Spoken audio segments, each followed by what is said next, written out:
বিশ্ব অর্থনৈতিক ফোরাম সম্মেলনে যোগ দিতে চীনের দালিয়ান রয়েছেন প্রধানমন্ত্রী তারেক রহমান।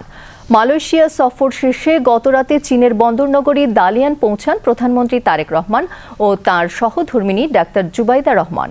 প্রধানমন্ত্রী এবং সফর সঙ্গীদের বহনকারী বিমান বাংলাদেশ এয়ারলাইন্সের ফ্লাইটটি গতরাতে দালিয়ান আন্তর্জাতিক বিমানবন্দরে অবতরণ করে।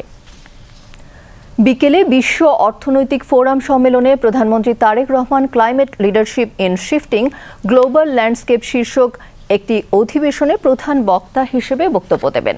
এছাড়াও বেশ কয়েকটি কর্মসূচিতে অংশ নেয়ার কথা রয়েছে প্রধানমন্ত্রীর।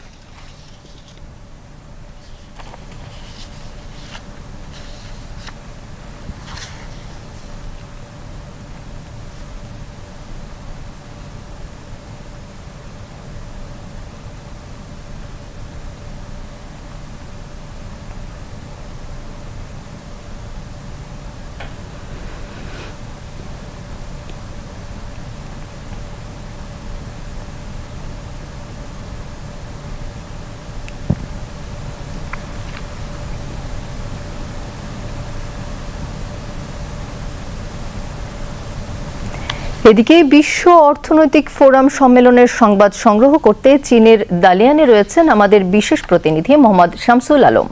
তিনি জানাচ্ছেন সেখানকার সর্বশেষ খবর। বুশরা, আপনাকে ধন্যবাদ। আপনি যেমনটি বলছিলেন, প্রধানমন্ত্রী তারেক রহমান চীনের প্রধানমন্ত্রী লি কিয়াংয়ের আমন্ত্রণে এখন চীন সফরে রয়েছেন। বুশরা, আপনার মাধ্যমে দর্শকদের জানাতে চাই, প্রধানমন্ত্রী তারেক রহমান গতকাল রাতে মালয়েশিয়া থেকে এই চীনের দালিয়ান আন্তর্জাতিক বিমানবন্দরে এসে পৌঁছান।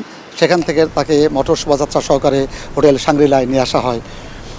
আপনাকে দেখাতে চাই, প্রধানমন্ত্রী তারেক রহমান এই দালিয়ানে অবস্থানকালে এই হোটেলেই থাকবেন এবং সেখান থেকে তিনি বিভিন্ন কর্মসূচিতে অংশগ্রহণ করবেন। বুশরা, আপনাকে জানিয়ে রাখতে চাই, প্রধানমন্ত্রী তারেক রহমান আজ সকালে এখানে দুটি গুরুত্বপূর্ণ বৈঠক করেছেন। তিনি সকাল 11টায় তিনি চীনের রেলওয়ে কনস্ট্রাকশন কর্পোরেশনের প্রধানের সঙ্গে বৈঠক করেন। এরপর তিনি বৈঠক করেন China road and bridge construction কর্পোরেশনের প্রধানের সঙ্গে। বুশরা, আপনাকে আরেকটু জানিয়ে রাখতে চাই, প্রধানমন্ত্রী তারেক রহমান কিন্তু এই দালিয়ানে এসেছেন।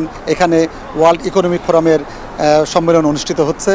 সেই ওয়ার্ল্ড ইকোনমিক ফোরামের সম্মেলনে অংশ নেওয়ার জন্যই তিনি দালিয়ানে এসেছেন এবং এই আজকে বিকাল 4টা 45 প্রধানমন্ত্রী তারেক রহমানের সঙ্গে বৈঠক হওয়ার কথা রয়েছে WEF এর প্রেসিডেন্টের।